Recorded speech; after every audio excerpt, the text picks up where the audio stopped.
जय हिंद फ्रेंड्स, नमस्कार। Defence update Bharat में आपका स्वागत है। सो फ्रेंड्स, हमारे डीआरडीओ ने डिफेंस रिसर्च डेवलपमेंट ऑर्गेनाइजेशन ने एरो इंजन के लिए इजोथर्मल फॉर्जिंग टेक्नोलॉजी विकसित की है, जो कि एरो इंजन टेक्नोलॉजी में आत्मनिर्भरता स्थापित करने के लिए यह एक इम्पोर्टेंट महत्वपूर्ण टेक्नोलॉजी होगा। जी हाँ, और फ्यूचर में हमारे स्वदेशी हाई थ्रस्टेड इंजन डेवलप करने में एक इम्पोर्टेंट रोल निभाएगा। सो फ्रेंड्स, चलिए बिना देर किए ये टेक्नोलॉजी, ये कंपोनेंट्स के बारे में जान लेते हैं। सो फ्रेंड्स, हमारे देश की defence research development organisation DRDO ने अपने अद्वितीय 2000 MT इजोथर्मल फॉर्जिंग प्रेस का उपयोग करके डिफिकल्ट टू डिफॉर्म टिटानियम, कठिन से विकृत टिटानियम मिश्र धातु से high pressure compressor HPC disc 5 चरणों का उत्पादन करने के लिए नियर इजोथर्मल फॉर्जिंग टेक्नोलॉजी की स्थापना की है। प्रौद्योगिकी को defence material research laboratory DMRL द्वारा विकसित किया गया है, जो हैदराबाद में डीआरडीओ की एक प्रमुख धातुकर्म प्रयोगशाला होता है। सो फ्रेंड्स, ध्यान रखें कि इस विकास के साथ भारत ऐसे महत्वपूर्ण एरो इंजन कंपोनेंट्स की मैन्युफैक्चरिंग निर्माण क्षमता का कैपेबिलिटीज रखने के लिए लिमिटेड ग्लोबल इंजन डेवलपर्स की लीग में शामिल हो गया है, जैसे USA, रशिया, फ्रांस, UK और चाइना पहले से मौजूद है। और यहाँ पर बल्क प्रोडक्शन आवश्यकताओं को पूरा करने के लिए DMRL टेक्नोलॉजी को टेक्नोलॉजीज हस्तांतरण LATOT के लिए लाइसेंसिंग एग्रीमेंट के माध्यम से MS मिदानी को हस्तांतरित किया गया था।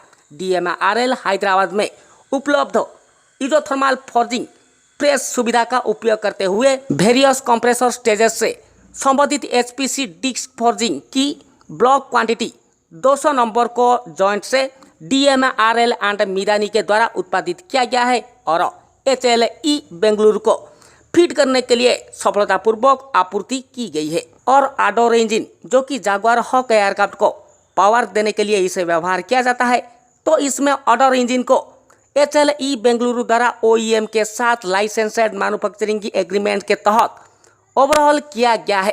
किसी भी एरो इंजन की तहत HPC ड्रम असेंबली को निर्दिष्ट संख्या में संचालन के बाद या लॉस क्षति के मामले में बदलना पड़ता है। और फ्रेंड्स, यहाँ पर एक बड़ी बात ध्यान रखें कि इन उच्च मूल्य वाली HPC डिस्क की वार्षिक आवश्यकताएं काफ़ी बड़ी है, जो स्वदेशीकरण की गारंटी देता है। HPC ड्रम एक हाईली स्ट्रैटेड सब असेंबली होता है, मतलब अत्यधिक तनावग्रस्त उप संयोजन होता है, और ये लो साइकिल फटीग और हाई टेम्परेचर पर रेंगने के अधीन भी है। और अंत में हम ऐसे चिल्ला के कहते हैं, मतलब ये ऐसे छोटा मोटा टेक्नोलॉजी नहीं है, जो हमारे डीआरडीओ की तरफ से इसे एस्टेब्लिश किया गया है।